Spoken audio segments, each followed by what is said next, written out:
पंढरपूर आणि अक्कलकोटवरून दर्शन आटोपून नागपूरकडे परतणाऱ्या भाविकांच्या कारचा वर्ध्याच्या जवळ भीषण अपघात झाला। सावंगी बायपासवर उभ्या असलेल्या एका ट्रकला कारची जोरदार धडक बसल्यानं 2 महिलांचा जागीच मृत्यू झाला असून 5 जण गंभीररीत्या जखमी झाले आहेत।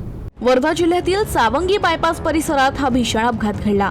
नागपूर येथील काही भाविक पंढरपूर आणि अक्कलकोट इथं दर्शनासाठी गेले होते। दर्शन आटोपल्यानंतर ते 4 चाकी वाहनानं नागपूरकडे परतत असताना चालकाचं नियंत्रण सुटल्यानं भरधाव कार रस्त्याच्या कडेला उभ्या असलेल्या ट्रकवर जाऊन आदळली। धडक इतकी भीषण होती की कारच्या समोरील भागाचा पूर्णपणे चुराडा झाला। या अपघातात किशोरी प्रदीप उके, मोनाली निलेश मेश्राम या दोघींचा जागीच मृत्यू झाला, तर चालक तुषार जाधव, तनिष उके, नीता बारसकर, दिव्यांशी मेश्राम, आराध्य उके, ईशान्य बारसकर, साधना बारसकर आणि कांचन उके हे जखमी झाले असून त्यापैकी 5 जणांची प्रकृती गंभीर असल्याची माहिती समोर आली आहे। अपघाताची माहिती मिळताच पोलीस आणि मदत पथक घटनास्थळी दाखल झालं। स्थानिक नागरिकांच्या मदतीने जखमींना बाहेर काढून रुग्णालयात दाखल करण्यात आलं। दरम्यान चालकाला डुलकी लागली होती का किंवा वाहनाचा वेग अधिक होता याचा तपास पोलिसांकडून सुरू आहे।